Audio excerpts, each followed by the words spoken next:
Oke, terima kasih. Oke.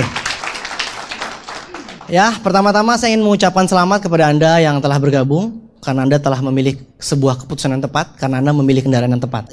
Jadi hari ini Anda akan mempelajari langkah-langkah bagaimana untuk sukses di bisnis ini. Nah, Anda sudah mempelajari dari apa yang Anda, mungkin ketika Anda disponsori, Anda sudah lihat langkah-langkah di bisnis ini, yaitu ada 7 langkah. Dan yang pertama, langkah pertama adalah impian. Mungkin Anda datang ke sini untuk bertanya bagaimana Anda bisa sukses, betul? Sukses di bisnis ini ditentukan, menurut Albert Einstein, 95% sukses ditentukan oleh hasrat, 5%-nya sisanya. Menurut Thomas Alva Edison, sukses ditentukan oleh 90% kemauan. Bisa dibilang yaitu kesimpulannya, sukses ditentukan oleh 95% adalah impian Anda. Jika Anda memiliki sebuah impian, maka Anda sudah 95% sukses. 5%-nya adalah yang berhubungan dengan teknis. Banyak orang-orang yang mempermasalahkan soal teknis. Latar belakang saya, latar belakang orang tua saya, latar belakang pendidikan saya. Orang lain sukses S3, saya S-teler. Orang tua saya bukan siapa-siapa. Manusia bukan, manusia juga sih, tapi bukan siapa-siapa. Maksudnya apa? Bukan orang siapa-siapa, biasa-biasa aja. Oh ya, itu semua cuma 5%. Banyak orang yang menghabiskan waktunya untuk membicarakan yang 5%. Salah besar. Banyak orang yang mempermasalahkan tentang 5%. Nah, hari ini saya mau menegaskan kepada semua bahwa sukses di bisnis ini ditentukan oleh 95% adalah impian Anda. Impian Anda terhadap masa depan Anda itu jauh lebih penting. Jadi kalau Anda punya impian, istilahnya Anda tinggal didorong, sebentar lagi Anda sukses. Tinggal nya itu teknis, Anda harus belajar. Luar biasa ya. Jadi kalau di dalam ruangan ini, Anda keluar dari ruangan ini lewat pintu sana, Anda sudah punya impian, selamat. Anda sudah sukses. Jelas? Ya? Oke, hari ini kita akan pelajari yang 95%. Nah, untuk pertama-tama kita mau bicara apa itu impian. Saya mau tanya, Anda mau kaya di sini? Anda mau BMW? Mau. Kalau kira-kira kalau Anda tanya sama di bawah sana, mungkin ada orang-orang di pinggir jalan di depan sana, Anda tanya, lu ingin kaya nggak? Dia pasti jawab apa? Ini orang keluar dari JDC kok jadi gila semua. Ngapain nanya? Semua orang pasti ingin kaya, betul? Banyak orang yang ingin kaya, tapi tidak semua orang punya impian kaya. Apa bedanya? Apa bedanya impian dengan keinginan? Impian adalah sebuah keinginan yang benar-benar Anda inginkan dan harus terwujud. Itu bedanya. Contoh, apa impian Anda? Kaya. Percaya nggak? Kalau nggak kaya, ya udah. Banyak sekali grup saya yang saya tanya, apa impian Anda? Kalau bisa mah kaya, Pak. Loh, kok bisa menyebutkan impian segitu sederhananya? Apa impian Anda? Bahagiakan orang tua. Loh, mana bisa kita menyebut impian dengan seperti itu? Impian itu adalah sebuah hal, sesuatu yang benar-benar Anda inginkan dan harus benar-benar terwujud. Artinya, mungkin Anda mau nyebut aja Anda nangis, Pak. Apa impian Anda? Mungkin Anda diam, Anda mau nyebut dan Anda nangis. Itulah impian. Anda punya nggak hal tersebut? Bukan cuma sekedar keinginan, semua orang punya ingin kaya. Kucing pun lewat, mau BMW nggak? Meow. Kucing pun tahu. Kalau masalah mau, masalah ingin, semuanya mau, oke? Tapi kita bicara bukan masalah keinginan, bukan masalah sekedar keinginan, tapi kita bicara soal impian. Nah, Anda punya nggak impian?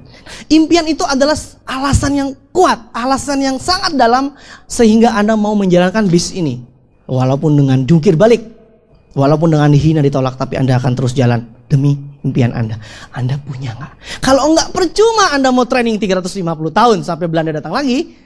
Percuma. Jelas ya? Jadi yang pertama, Anda harus tahu apa itu impian. Tanpa impian tersebut rasanya kita sia-sia ketemu di sini dan rasanya kita sia-sia bicara lebih lanjut. Orang yang punya impian kelihatan dari wajahnya. Wajahnya pasti berbinar-binar. Matanya dolar. Lihat BMW nengok gitu ya, berbinar-binar, matanya langsung mata BMW. Shot itu, lampu jauh, lampu dekat, lampu jauh, lampu dekat. Orang yang punya impian selalu terpancar dari wajahnya. Tapi kalau orang yang nggak punya impian, seperti apa? BMW, mahal perawatannya, ngapain? Mahal AC nggak baik, mendingan motor AC alam. Itulah orang yang tidak punya impian. Jelas ya? Kita bicara hari ini adalah Anda harus punya impian. Apapun impian Anda, oke? Mungkin di sini banyak kepala yang isinya banyak impian. Masing-masing punya impian, betul? Masing-masing punya impian. Apapun impian Anda, hargailah. Itu luar biasa sekali. Mungkin Anda dulu waktu kecil punya impian jadi orang kaya. Tapi karena krismon yang terlalu parah, naik bensin begitu, akhirnya Anda impiannya luntur. Hari ini Anda ingat lagi, oh impian saya dulu pengen jadi dokter.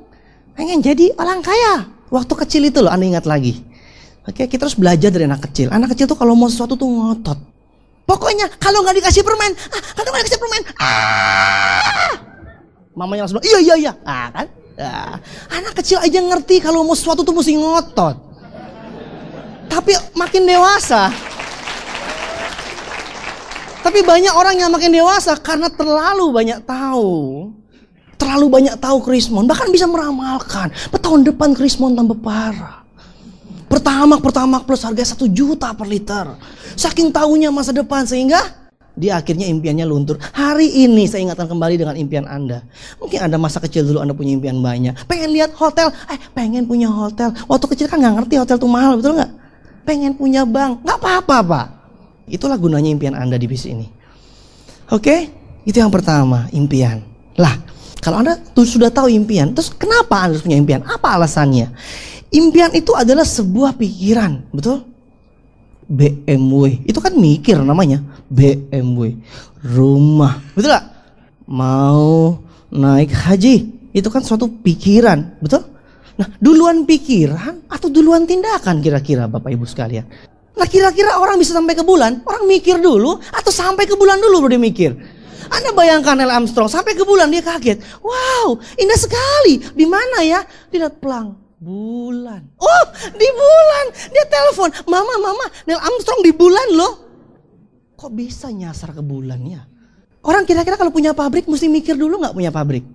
Mana ada orang kaya di sini? Anda mesti punya teman orang kaya. Anda tanya sama dia, kok bisa punya pabrik? Apa dia jawab? Terus terang kemarin malam sih belum ada. Loh, terus saya tidur bangun-bangun dibilang gue punya pabrik. Ya gue terimalah. Di mana-mana ada. Punya teman seperti itu? Punya teman seperti itu? Bagaimana Pak kiat-kiat sukses dia? Datang. Yang punya hotel bintang 5 datang sini. Malam Bapak Ibu sekalian, terus terang saya tidak ada kiat-kiat. Tadi pagi tiba-tiba saya dibilang saya punya hotel itu. Saya terharu sekali hari ini. Selamat malam. Begitu. Seru banget kiat suksesnya. Bukan Pak, di mana-mana orang pasti akan ceritakan jatuh bangun. Dia akan ceritakan dulu dia nggak punya apa-apa, tapi dia punya impian. Impian terhadap masa depan. Jelas? Jadi impian itu adalah sebuah pikiran. Di mana pikiran tersebut adalah lebih dulu daripada tindakan. Kira-kira Anda mau kaya? Anda punya impian kaya? Berarti boleh nggak hari ini Anda berpikir kaya dulu? Saya keluar kota sana saya tanya, Anda punya nggak impian 1 juta sebulan? Dia nggak jawab Pak, stres jawabnya. Diam aja. Saya bingung. Hei, kelihatan nggak? Punya nggak impian 100 juta? Kaget dia. Pak, kenapa jawabannya? Mikir aja belum pernah Pak. Ya. Begitu banyak orang mungkin di ruangan ini yang takut berpikir 1 miliar 1 bulan. 100 juta 1 bulan pun takut. Mikir aja takut. Bagaimana bertindak? Takut sekali. Anda tidak berpikir bagaimana cara bertindak ke arah sana. Banyak orang nanti kaya dulu lah, gue baru banyak ngomong. Salah Pak. Pikir dulu Pak, baru Anda bertindak ke arah sana. Setuju? Jadi boleh nggak detik ini juga kita bilang kita mau punya hotel bintang 5? Ada yang nangkep? Nggak ditilang? Boleh nggak hari ini Anda bilang saya mau punya pesawat jet pribadi? Boleh. Hak asasi manusia. Justru orang yang tidak pernah berpikir tidak akan pernah menciptakan apapun juga. Thomas Alva Edison menciptakan lampu. Tentu dia mikir dulu, betul? Mana ada dia lewat tiba-tiba lampu nyala. Lampu! Lucu ya? Penemu lampu. Kenapa? Nemuin lampu di jalan. Di mana-mana nggak ada. Oke, segala sesuatu didahului oleh pikiran. Anda bayangkan. Kalau nggak salah berapa tahun yang lalu itu katanya 80% di ruangan ini itu belum ditemukan. TV kah, handphone kah, HP, mic, semua tidak ditemukan. Tetapi gara-gara ada orang-orang yang mikirin makanya ketemu. Betul nggak? Anda naik pesawat terbang, Anda nggak pernah mikir gitu dulu orangnya mikir pesawat terbang? Naik aja. Naik mendarat turun selesai. Pikir dong kenapa bisa ada pesawat terbang. Nyalain lampu, main cetek-cetek aja kayak anak kecil. Nyala, lucu. Matiin, lucu. Mikir nggak? Kok bisa nyala gitu loh. Jadi jangan salah dong hari ini kita boleh mikir kaya, mikir BMW, mikir pesawat, mikir hotel. Betul nggak? Bebaskan pikiran Anda. Kalau nggak ada yang mikir, nggak pernah ada yang dapetin. Jelas? Itulah. Jadi kenapa impian itu penting? Karena Anda harus punya arah, harus punya direction, harus punya tujuan. Yaitu pikiran Anda, itulah tujuan Anda. Sehingga Anda bertindak menuju situ. Masa Anda naik taksi ditanya mau kemana nggak tahu? Supir taksi nanya, awas nanya lagi lu. Udah bilang nggak tahu, nanya terus. Bingung supir taksi, mau kemana bos? Terserah lu deh. Anda tertawa, tapi ngakulah. Anda waktu kuliah ditanya sama orang kan, kuliah ambil jurusan apa? Tahu. Ya ngakulah, saya juga pernah dulu kan. Kita dulu pernah sama-sama SMA, ditanya kuliah mau jurusan apa? Nggak tahu. Nanti kalau udah ngambil itu kok di sini? Tahu. Teman gue sih banyak di situ. Terus ditanya, abis itu ngapain? Nggak tahu. Kita semua tidak tahu tujuan. Makanya hari ini kita harus tahu tujuan kita. Itu penting di bis ini. Kalau tidak punya tujuan, bagaimana caranya Anda bisa sampai ke sana? Nah, ada 3 alasan kenapa Anda harus punya impian yang jelas. Yang pertama, di bisnis ini, usaha ini milik Anda sendiri. Anda tidak punya bos, betul? Kalau Anda punya bos, gampang sekali. Anda kerja besok karena takut dimarahin bos. Wah, luar biasa bis Anda. Takut dimarahin bos, betul? Di sini Anda tidak punya bos. Mau meeting boleh, betul nggak? Mau sekarang pulang juga boleh. Mau besok ikut apa juga boleh. Berarti Anda tidak punya bos. Ini bisnis milik Anda sendiri. Jadi Anda harus punya impian. Karena impian Anda adalah bos Anda.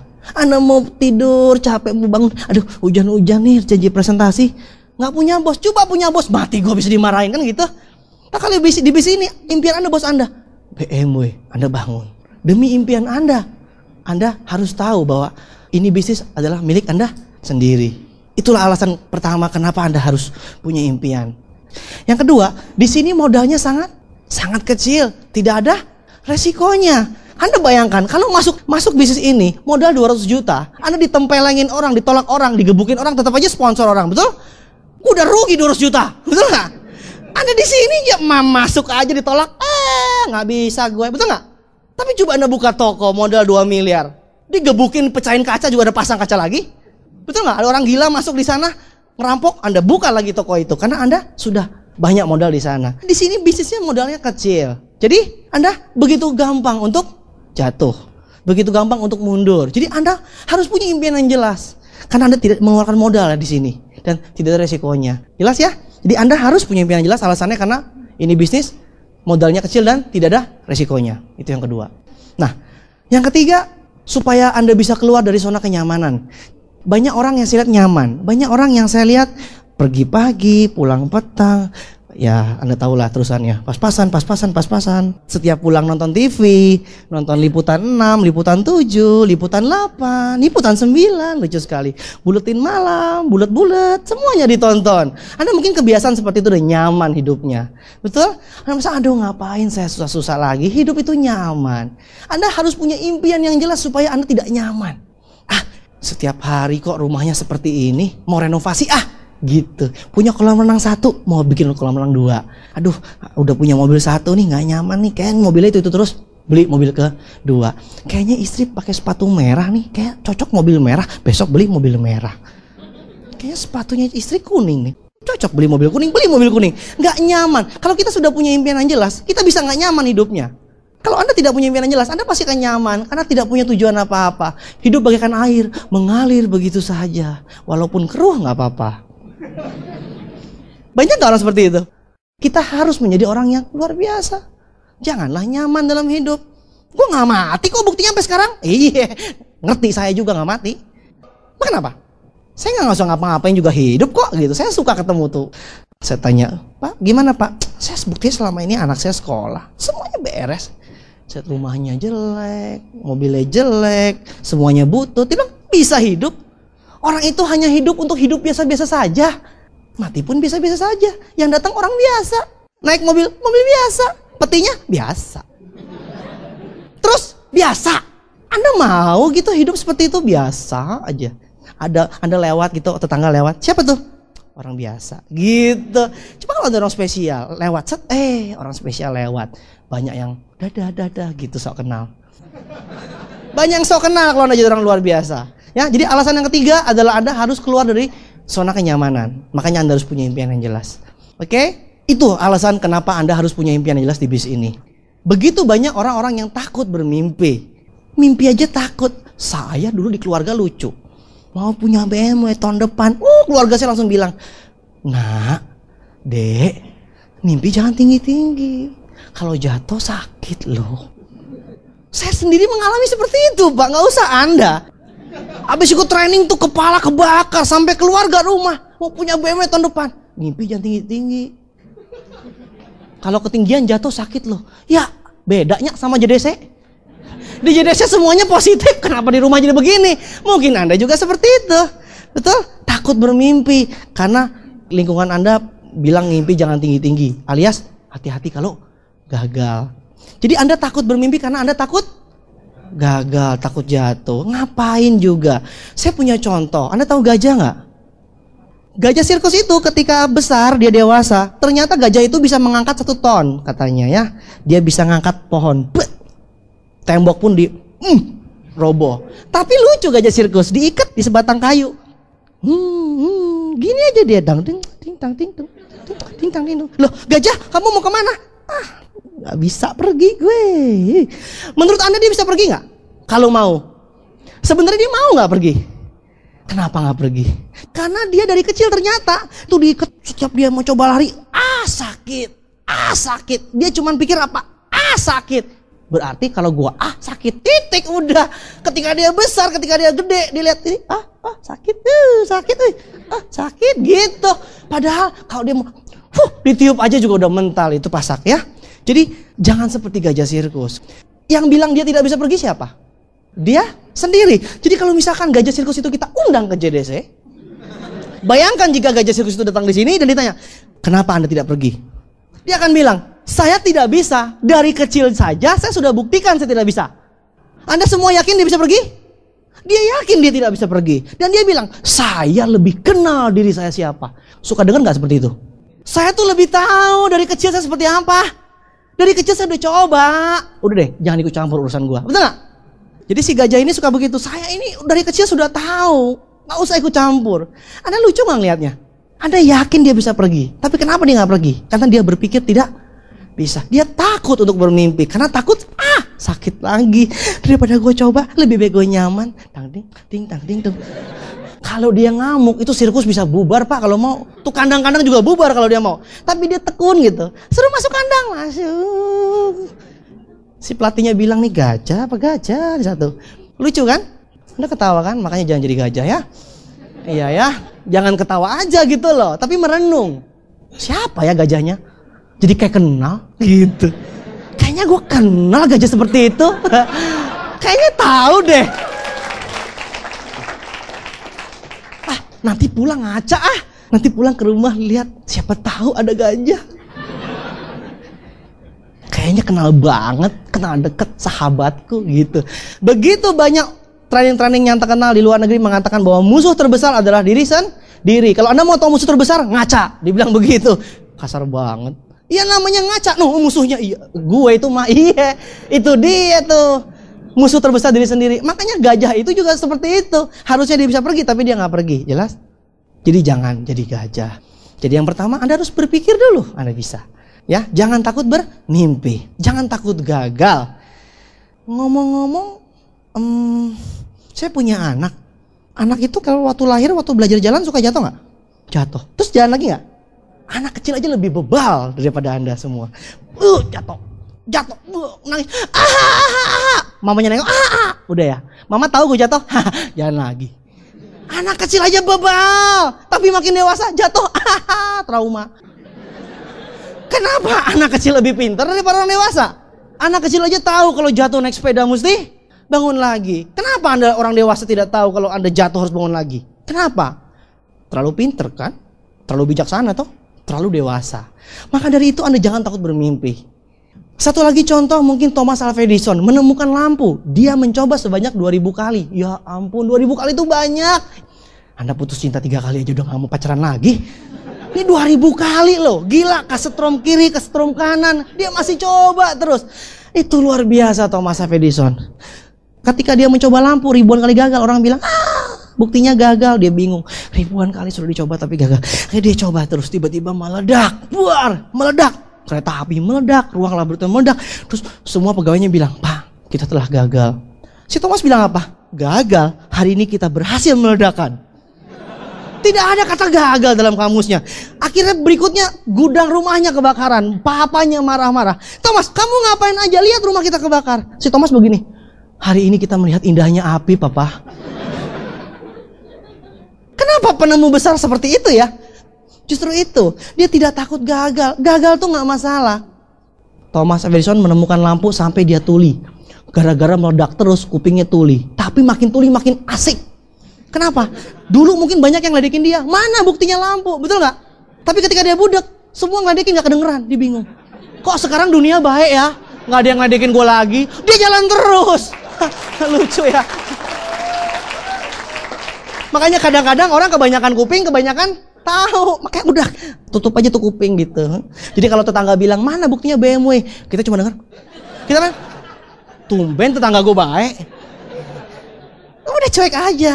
Ya, kita belajar sama Thomas Edison. 2000 kali coba. Ketika dia berhasil ditanya, "Hei Pak Thomas, apa pendapat Anda tentang kegagalan Anda 2000 kali?" Dia bilang, "Gak pernah gagal sekalipun." Si wartawan bilang, "Lupa ingatan saking banyak meledak kali ya. Anda kan sudah gagal 2000 kali." Si Thomas bilang, "Gak pernah sekalipun gagal." Loh, itu 2000 kali apa? Dari pertama saya sudah tahu siapa sih nemuin lampu. Cuman lewat langkahnya 2000 kali. Seperti apa manusia itu? Untung dia terusin. Jadi ketemu lampu. Kalau enggak, kalau dia seperti Anda, suka trauma. Thomas Edison lagi trauma di rumah. Udah 1000 kali gagal. Kita gelap, saudara.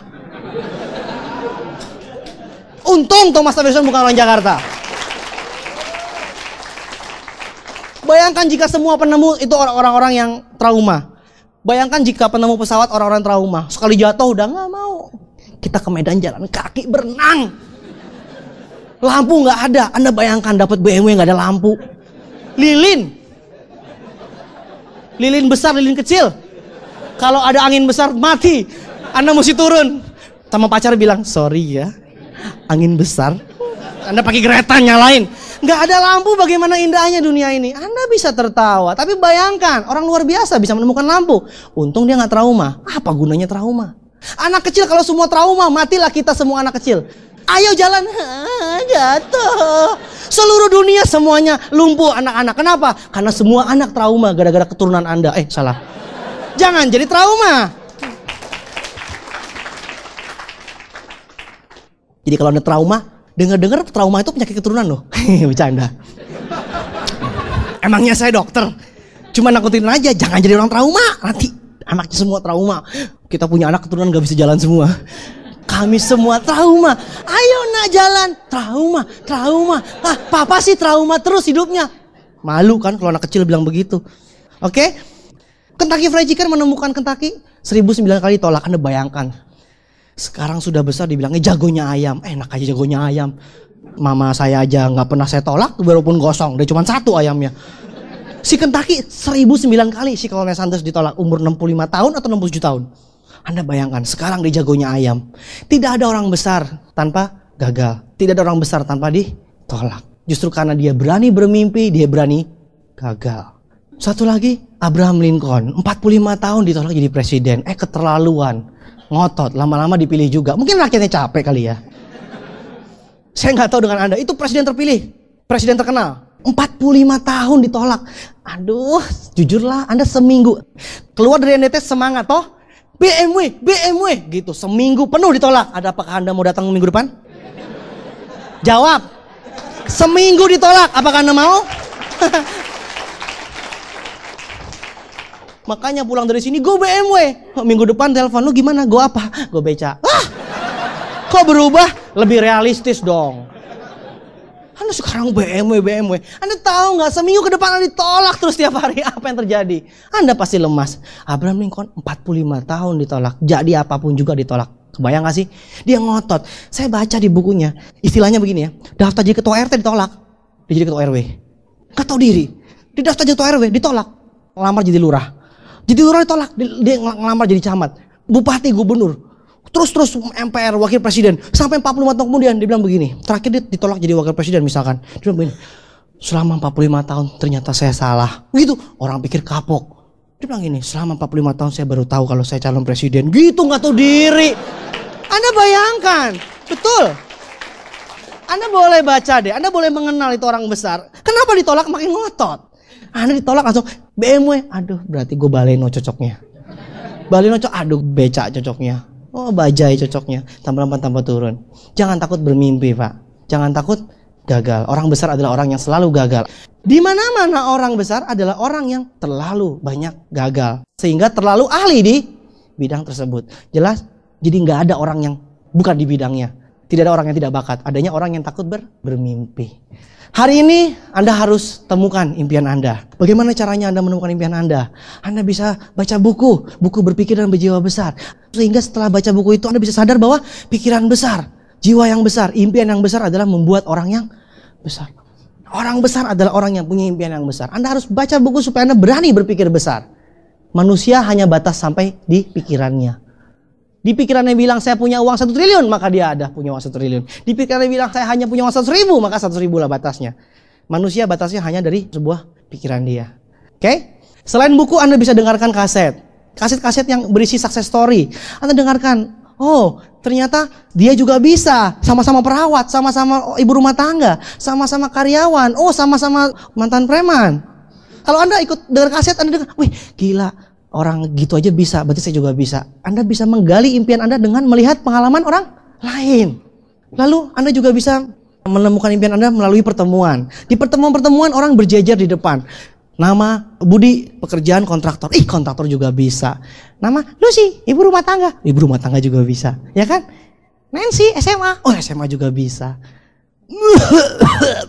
Agus, pensiunan. Udah tua pun masih bisa. Siapapun bisa, begitu maksudnya. Oke? Jadi Anda bisa menemukan impian Anda melalui pertemuan. Anda bisa lihat orang itu luar biasa. Saya juga harus seperti orang itu. Betul? Kalau Anda ikut pertemuan gimana? Semangat gak? Semangat kan? Mana bisa Anda ikut pertemuan terus autis? Tidak, kan gak bisa. Kalau pertemuan semangat, Anda pasti semangat. Betul gak? Pertemuan pasti akan menular. Antusiasme pasti menular. Makanya jangan jauhi pertemuan. Datang ke pertemuan supaya kita semangat terus.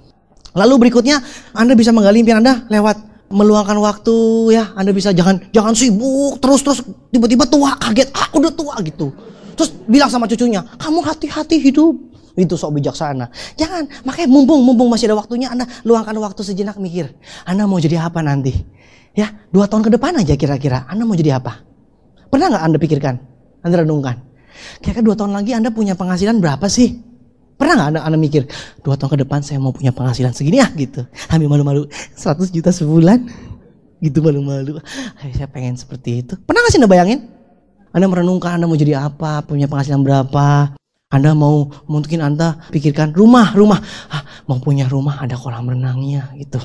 Anak-anak berenang ya, kolam renang, ada batu-batuannya, luar biasa. Mungkin Anda mau rumah yang besar ada tamannya ya.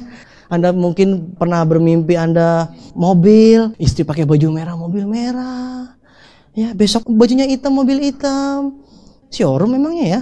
Besok lagi pakai baju biru, mobilnya biru. Orang bingung, gila, istrinya siapa nih? Ya, belum tahu dia. Ya, luar biasa seperti hidup ya. Mungkin Anda pernah merenung, Anda jalan-jalan ke luar negeri.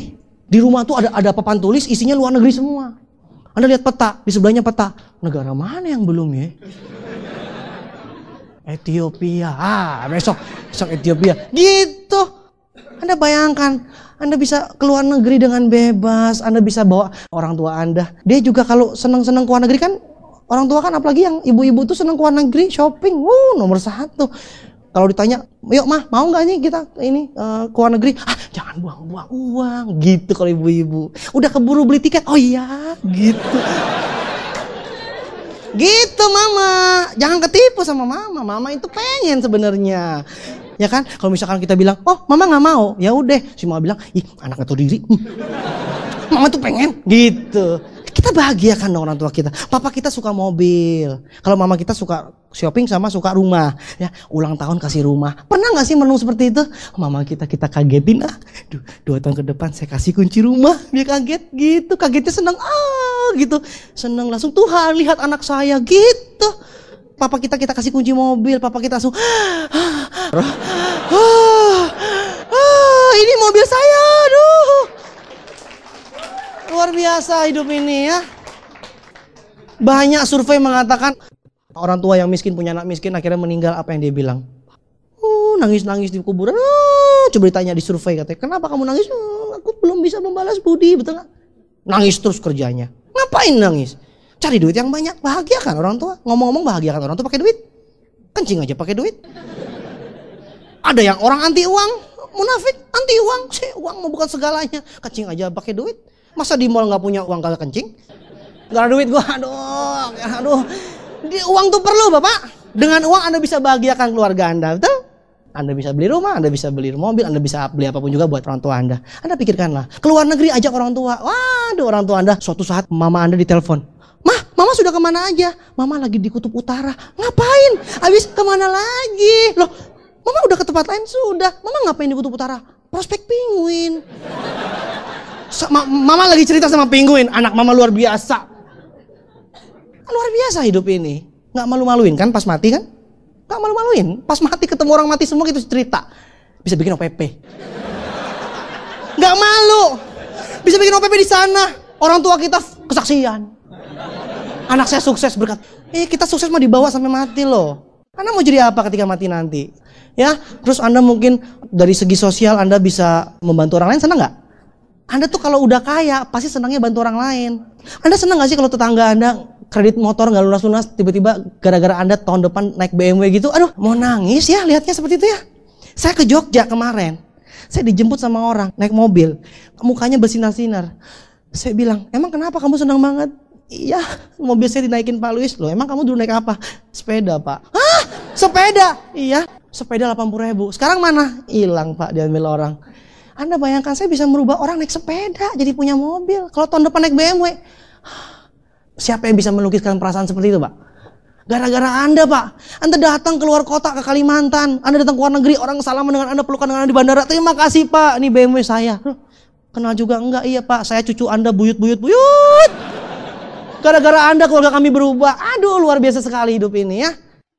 Lalu mungkin Anda bisa dari segi spiritual. Anda mungkin mau naik haji. Naik haji gak sendirian kan? Dengan keluarga asiknya.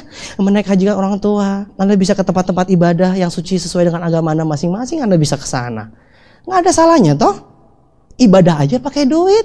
Sekarang saya tanya kalau uang gak penting. Anda pernah gak beribadah? Terus diminta sumbangan. Sumbangannya apa? Emang sumbangannya simpati gitu? Statement turut dukungan moral gitu enggak? Duit di mana-mana juga. Duit itu penting. Ibadah aja ngerti bangun gedung pakai duit. Emang rumah ibadah pakai apa bangunnya? Pakai perasaan. Oh Tuhan, kami percaya kepada Engkau. Ting, ada rumah ibadah. Enggak ada di mana-mana. Sumbangan kita membangun pakai duit, betul enggak? Jadi Anda bisa merenungkan penghasilan Anda berapa sehingga Anda bisa menaikkan status sosial Anda dan Anda juga bisa meningkatkan spiritual Anda. Ya, Anda bisa punya usaha sendiri mungkin, nggak punya bos lagi. Anda bisa lagi, mungkin Anda pernah merenung kehidupan Anda di kemudian hari, Anda bisa bebas waktu. Pernah nggak Anda merenungkan bebas uang? Pernah? Bebas uang itu artinya bebas finansial. Uang tidak masalah. Anda pernah bayangkan nggak uang tidak masalah?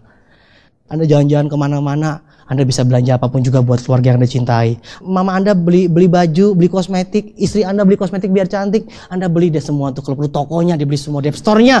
Bebas uang, mau apa lagi hidupnya? Kalau datang ke mall, Anda bebaskan anak Anda, mau belanja kemanapun juga sekalian. Bebas uang Pak. Kalau orang miskin, aduh, anaknya kemana-mana dipegangin. Kesannya sayang anak, padahal takut anaknya belanja. Anaknya pergi, kok susah banget ya gue pergi ya gitu. Papanya megangin, jangan pergi gitu. Tadi kan perjanjiannya jalan-jalan bukan belanja gitu. Anda kalau punya uang banyak, Anda bisa berjalan-jalan bebas. Kalau punya uang banyak, hati tenang gak? Tenang, belanja ke restoran tenang. Mau dibuka halaman berapa juga gak apa-apa. Dah Anda, si istri sama anak buka halaman, itu yang impor, jangan. Tadi kan perjanjiannya bukan yang itu. Anda sobek yang impor sobek. Udah yang itu nasi sambal sama tempe aja. Ya, janganlah jadi seperti itu ya. Anda harus bebas finansial. Dan berikutnya Anda bebas finansial, Anda bebas waktu. Anda bayangkan, uang tidak masalah, waktu tidak masalah. Kalau uang banyak, waktu masalah. Ribut sama keluarga. Banyak uang, banyak masalah. Akhirnya loncat dari lantai 40. Bung, itu banyak uang tapi banyak masalah juga. Karena dia tidak punya waktu. Tapi kalau banyak uang, banyak waktu. Sama keluarga, kedeket. Bahagia gak? Sama istri, sama anak deket. Luar biasa. Kalau Anda gak bebas waktu, hati-hati. Suatu hari nanti Anda makan malam dengan anak Anda. Tiba-tiba anak Anda gak kenal. Suatu saat Anda pulang lebih cepat. Anda makan malam, ketika Anda nyendok nasi, anak Anda nanya, Om mau cari siapa Om? Loh, Susi, ini kan Papa. Om nggak kenal papa. Papa belum pulang jam segini. Susi kan hafal. Anak Anda nggak kenal Anda. Susi, ini papa. Masa nggak kenal sama papa sendiri? Si Susi bilang, mama, ada om ngotot. Nanti om, Susi laporin papa lo. Susi laporin sama papa baru tau rasa. Begitu sakit hati Anda. Makanya Pak, milikilah waktu Pak. Jangan sampai Anda tidak dikenal sama keluarga sendiri. Terlalu banyak meeting, terlalu banyak ngurusin orang lain, terlalu banyak nongkrong di toko mungkin ya. Anda tidak punya waktu. Uang memang penting, waktu juga lebih penting Pak.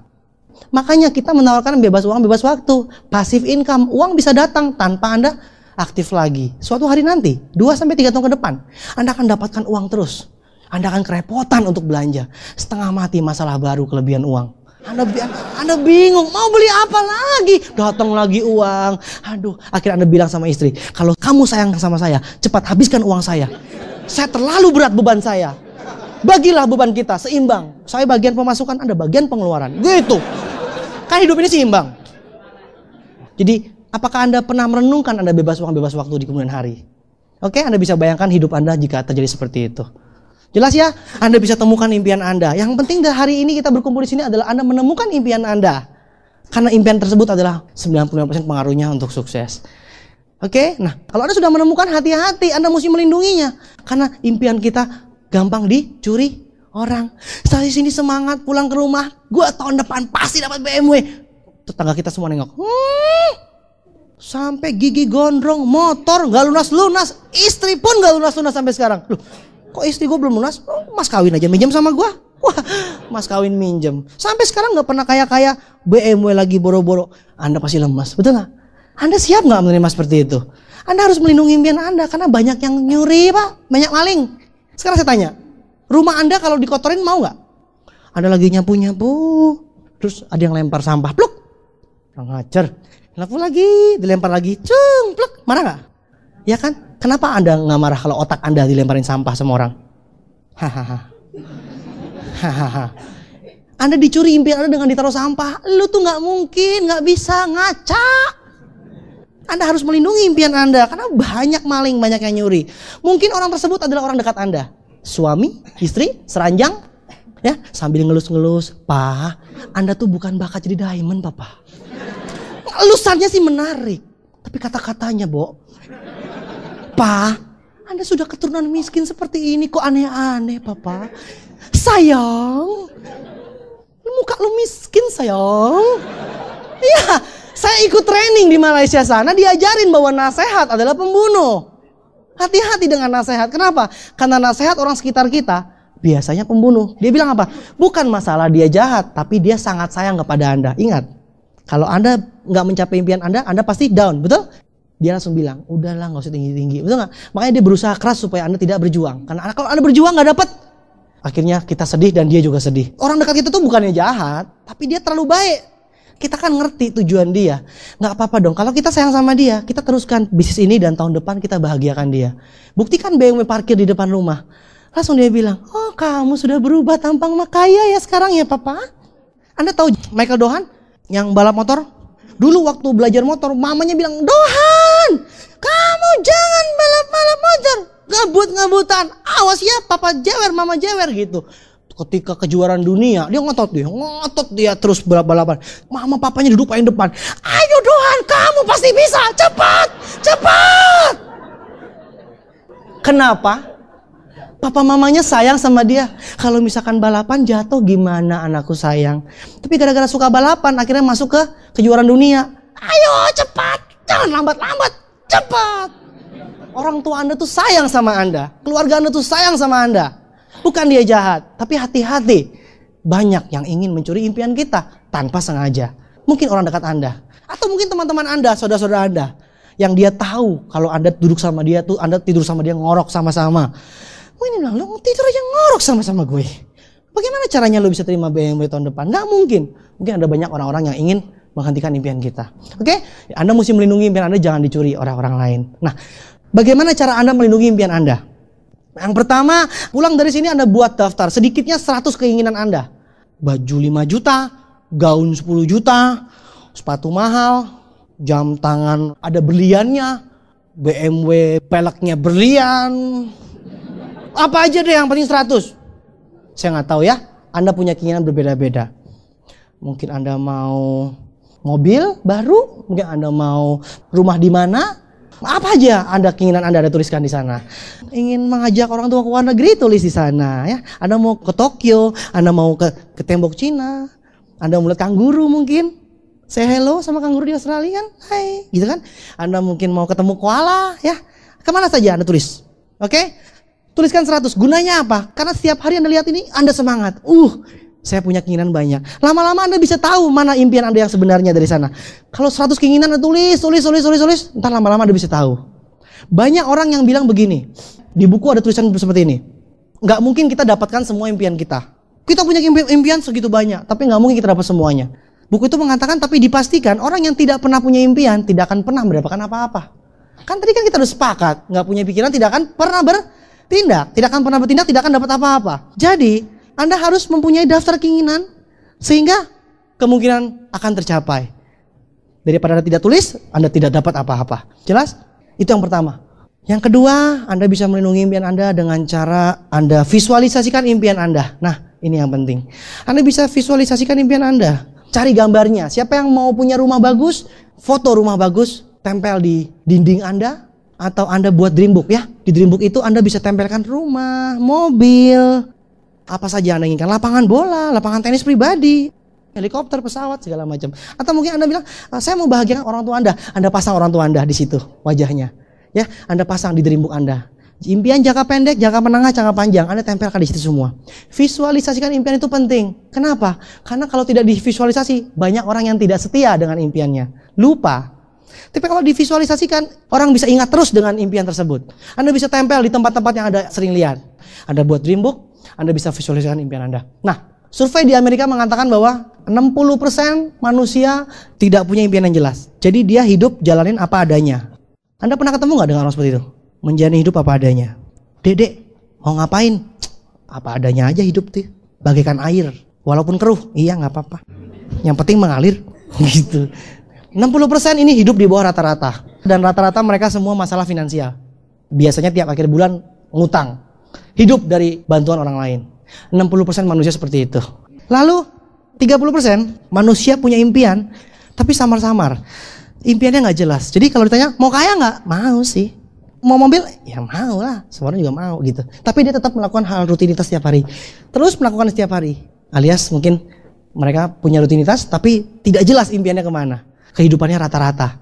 Ya lumayan-lumayan aja, yang saya bilang tadi, lahir biasa, hidup biasa, mati juga biasa. Ya, yang 7%-nya ini luar biasa. Mereka hidup di atas rata-rata. Kenapa? Karena mereka punya impian yang jelas. Mereka punya gambaran di 2-5 tahun ke depan mereka jadi apa? Mereka sudah dari sekarang sudah tahu. 2-5 tahun saya punya rumah di sini, saya punya mobil di sini. 2-5 tahun ke depan dia sudah tahu dia jadi apa. Dia punya impian yang jelas. Hanya 7%, saudara. Dan orang inilah yang hidup kaya raya di atas rata-rata. Nah, hanya 3% di antaranya di dunia ini punya impian yang jelas dan tertulis. Jadi dia punya impian jelas dan divisualisasikan. Artinya dia benar-benar punya gambaran yang jelas. Saya tahun sekian akan jadi apa. Dan dia tuliskan, dan dia punya gambarnya, dan dia punya datanya. Saya punya contoh, orang-orang ini adalah orang-orang yang hidup di atas rata-rata yang sangat-sangat luar biasa. Mereka adalah penemu-penemu besar, orang-orang yang besar. Mereka adalah orang terkenal, mereka adalah orang-orang yang dikenang sepanjang masa. Hanya 3% orang-orang yang luar biasa seperti ini. Nah, saya dapat informasi, Jim Carrey dalam film The Mask, tahu The Mask? Itu dapat bayaran $10 juta. $10 juta itu kalau 10 ribu berarti 100 miliar. Ketika ditanya sama wartawan, bagaimana perasaan Anda bisa hidup seperti ini, kaya raya sekarang? Kata Jim Carrey bilang, biasa-biasa aja tuh. Loh, kok bisa-bisa aja? Ya, soalnya saya sudah punya. Dia punya kertas yang sudah dari zaman kuno dulu, dia tuliskan $10 juta. Suatu hari dia akan tahu, dia pasti terima itu. Jadi ketika diterima, dia udah biasa. Udah tahu kok, kenapa emang? Luar biasa. Anda bisa seperti itu? Itulah iman yang paling tinggi. Di mana Anda merasa Anda telah sukses. Tinggal tunggu waktunya. BMW itu inden, beda sama ngejar. Jadi 3% orang yang punya impian jelas dan tertulis, orang-orang yang besar, orang-orang yang dikenang orang. Itulah cara melindungi impian Anda. Yang ketiga, gimana cara melindungi impian Anda? Anda harus memiliki lingkungan yang positif. Orang-orang yang auranya aura positif. Anda semangat gak di sini? Anda kalau di luar sana Anda bilang, saya mau BMW, digebukin mungkin orang-orang gila. Tapi di sini Anda bilang, saya nggak mau BMW, digebukin juga mungkin di sini. Karena semua di sini Orang sukses semua, ya. Kalau ada yang lemah, gemes gue gitu ya. Jadi kalau ada yang lemah di sini kita angkat. Di sini semua auranya positif. Anda mesti punya lingkungan positif. Kalau kita sering bertemu dengan orang positif, ketularan nggak? Ya kan? Anda ketemu dengan upline Anda, semangat. Pulang ketemu tetangga Anda, bete lagi. Ketemu upline Anda, semangat. Betul nggak? Anda mesti cari terus supaya semangat Anda menular. Habis itu Anda dapat tegangan ribuan watt, Anda setrum semua tetangga Anda, semuanya semangat. Orang sukses adalah orang yang mempengaruhi lingkungan, bukan dipengaruhi lingkungan. Bagaimana cara mempengaruhi lingkungan? Anda harus belajar, Anda harus dekat-dekat dengan lingkungan yang positif. Jelas? Itulah 3 cara untuk melindungi impian Anda. Nah, kalau Anda sudah menemukan dan melindungi impian Anda, apa sih sudah itu? Jangan tenang dulu, Pak. Anda sudah punya impian Anda, tapi Anda tidak komitmen, percuma. Anda harus komitmen dengan impian Anda. Jadi apa saja yang Anda harus komitmenkan? Yang pertama, Anda harus komitmen dengan impian Anda. Anda harus fokus pada impian Anda. Setia dengan impian Anda. Bukan pada masalah-masalah, tapi fokus pada impian Anda. Sekarang saya tanya, kira-kira besok ada masalah nggak? Kira-kira minggu depan Anda ada masalah nggak? Artinya masalah tidak bisa dihindari. Betul nggak? Tambah besar, tambah banyak masalah. Kalau nggak punya masalah, ya mati aja. Mama saya bilang begitu, hanya orang mati tuh yang gak punya masalah, gitu. Tapi kalau kita hidup, kita punya masalah. Anda harus hidup dengan menghadapi masalah tersebut. Fokusnya pada impian Anda, bukan pada masalahnya. Masalah itu adalah tergantung sikap kita menghadapinya. Mike Tyson pernah tangannya luka. Pelatihnya bilang, bubar, berhenti. Karena tangannya luka. Tapi Mike Tyson bilang, enggak, ini mah gak masalah. Ditonjok orang, blue KO. Kata orang itu masalah, kata dia gak masalah kok, blue KO. Jelas ya? Masalah tersebut tergantung dari sikap kita menghadapi masalah tersebut. Oke? Mungkin Anda sekarang jutawan. Jadi Anda kalau ada bisnis ruginya jutaan. Mungkin suatu saat Anda miliarder, Anda ruginya miliaran. Mungkin Anda suatu saat triliuner, ruginya triliunan. Mau nggak rugi triliunan? Hah? Itu raja properti itu, bangun apartemen 13 triliun. Kalau rugi berapa? Gila, gue kemarin rugi 1 triliun. Saya pengen loh seperti itu. Gila, Pak Luis kemarin berugi 1 triliun. Ruginya 1 T, untungnya berapa ya? Makin banyak besar kita, makin besar masalah. Tukang pecel ruginya berapa? Aduh, rugi 20.000 hari ini, gitu kan? Tapi Anda mau nggak punya hotel bintang 5? Ruginya ratusan juta, miliaran. Pendapatannya lebih besar dong. Jadi komitmen pada impian Anda, bukan pada masalah Anda. Itu yang pertama, fokus ya. Kedua, Anda harus komitmen. Anda harus melakukan bisnis ini dengan benar. Anda harus melakukan usaha ini dengan benar sesuai dengan sistem yang berlaku. Mungkin Anda seorang direktur, Anda seorang yang udah berumur, tapi apa yang Anda mungkin masih muda. Anda harus dengarkan dia. Anda harus komitmen mengikuti sistem yang ada. Kenapa? Karena mereka telah terbukti berhasil. Karena di atas upline Anda ada upline yang lagi, betul? Di atas upline-nya ada upline yang lagi, betul? Upline itu ujung-ujungnya, betul ya? Jadi suara upline Anda adalah suara dari atas. Mereka yang sudah sukses mengajarkan ke bawah. Anda harus ikuti segala sesuatu sistem yang diajarkan oleh unicorn. Dibilang ikut pertemuan. Dibilang baca buku. Dengarkan kaset. Karena itu penting. Jangan sok tahu, jangan sok pinter. Ya, kalau Anda kepinteran, langkahnya langkah 1000. Kepinteran, langkah 1000, lari. Mutaber, mundur tanpa berita. Jelas ya? Jadi Anda komitmen melakukan usaha ini dengan benar sesuai dengan sistem yang berlaku yang diajarkan oleh Anda telah berada pada sebuah sistem yang tepat. Gak usah tengok kiri kanan, Anda berada pada fokus yang tepat, tinggal ikuti apa yang Anda. Maka semua yang dicapai oleh apa yang Anda, itulah masa depan Anda. Yang ketiga, Anda komitmen, Anda punya grup banyak, tapi Anda punya jaringan inti, yang disebut distributor inti. Intinya jaringan Anda, itulah yang disebut distributor inti. Nah, orang inti tersebut adalah orang-orang yang membiasakan dirinya, sehingga sukses di bisnis ini. Sukses bukan sekaligus, sukses bukan tiba-tiba, tapi sukses dibangun dari kebiasaan sehari-hari. Maka dari itu Anda harus membiasakan diri sebagai orang-orang yang melakukan kebiasaan tersebut. Orang ganteng, orang kaya, orang keren tapi nggak ngapa-ngapain. Itu yang Anda mau? Bukan. Tapi orang yang melakukan kebiasaan itulah yang penting. Orang-orang inti Anda. Jangan salah. Besarnya bisnis Anda tergantung dari besarnya orang-orang yang melakukan kebiasaan. Yang keempat, Anda komitmen minimal selama 2 tahun ini. Anda serius di dalam bisnis ini selama 2 tahun. Selama 2 tahun ini Anda serius.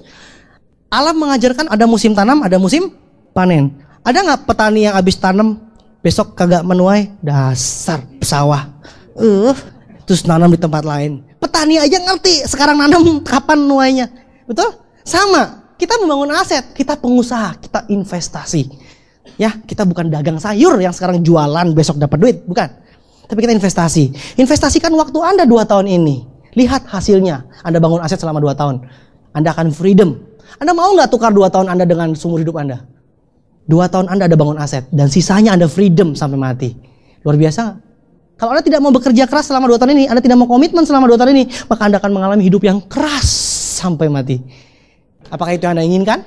Kalau Anda mau menghindari hidup yang keras, jalankan bisnis ini. Selama 2 tahun Anda jalankan dengan serius, maka Anda akan menemukan hidup tambah lunak, alias tambah murah. Inflasi bodo amat. Di mata saya, mobil tambah murah, rumah tambah murah. Kata siapa inflasi? Itu hanya untuk orang-orang tertentu.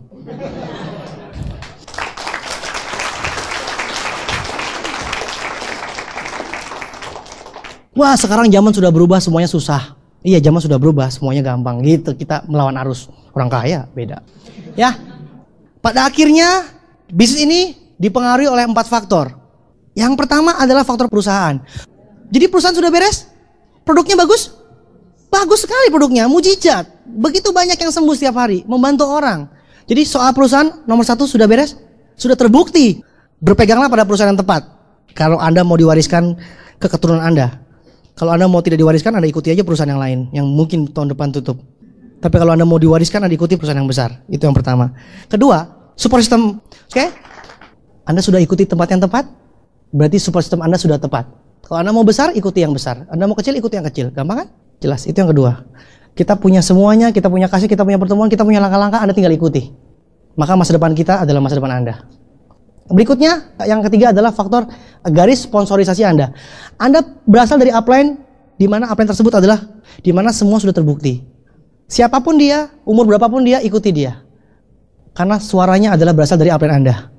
Oke, rendahkan hati Anda. Anda punya bisnis besar di luar, Anda punya jabatan besar di kantor, tapi Anda belajar dari upline Anda. Itu yang ketiga. Garis sponsorisasi Anda adalah garis yang sudah terbukti. Jadi dari 4, 3 sudah terbukti. Betul? Perusahaan, support system Anda. Yang ketiga, garis sponsorisasi Anda sudah terbukti. Tinggal yang keempat, apa tuh? Anda sendiri. Support system kita yang paling besar. Upline saya, upline saya orang hebat. Lo sendiri? Hah, gue tahu. Ya, gelap. Ya, percuma kita bicara. Ada 4 faktor penting, Anda sudah punya 3. Yang keempat, tinggal Anda sendiri. Bagaimana dengan Anda hari ini? Apakah Anda mau fokus pada impian Anda? Apakah hari ini Anda sudah menemukan impian Anda? Anda mau melindungi impian Anda? Apakah hari ini Anda sudah komitmen dengan impian Anda? Itu yang penting. Semua tergantung daripada Anda sendiri. Oke? Jadi hari ini kita bertemu dengan Anda semua. Tujuannya adalah kembali kepada Anda sendiri. Apakah Anda mau berubah? Apakah Anda mau fokus pada impian Anda? Itu tergantung daripada Anda sendiri. Ada satu kisah nyata menarik. Anda bisa dengarkan baik-baik. Dari buku Chicken Soup for the Soul. Di sana dikatakan bahwa seorang gadis bernama Wilma Rudolph. Dia terlahir cacat dari sebuah keluarga besar. Dan dari lahir lumpuh, keluarganya dan dokter mengatakan bahwa Anda tidak mungkin bisa berjalan. Wilma Rudolph, kamu tidak mungkin bisa berjalan lagi. Dia tidak mungkin bisa berjalan menapakkan kakinya. Anda tahu apa yang terjadi? Seorang Wilma Rudolph, dia tetap belajar jalan. Suatu hari dia tanya sama mamanya, "Mah, saya mau jalan. Bagaimana caranya?" Ibunya bilang begini, "Wilma Rudolph, kalau Anda yakin dan Tuhan mengizinkan, tidak ada sesuatu yang mustahil bagi Anda." Saat itu juga Wilma Rudolph mengatakan bahwa kalau begitu saya mau menjadi pelari wanita tercepat di dunia. Anda bayangkan, seorang yang lumpuh tidak bisa berjalan, dia mengatakan bahwa saya ingin menjadi pelari wanita tercepat di dunia. Apa yang terjadi? Mulai saat itu dia terus belajar. Dokternya mengatakan tidak mungkin Anda bisa berjalan. Tidak mungkin secara medis, tapi dia terus berjalan. Akhirnya umur 13 tahun dia bisa berjalan tertatih-tatih. Orang bilang keajaiban. Dokternya bilang mustahil, ini mujizat. Akhirnya Wilma Rudolph bilang, "Oke, kalau begitu saya mau belajar lari sama pelatih universitas." Mulai saat itu dia belajar lari dan dia ngikutin satu perlombaan. Ikut perlombaan lari. Anda bayangkan. Lumpuh, bisa berjalan, ikut perlombaan lari. Apa yang terjadi? Dia mencapai garis finish paling akhir. Orang bilang, "Tuh kan? Apa saya bilang? Ngapain kamu lari? Sudah bagus bisa jalan. Bandel lagi." Terbukti kamu kalah.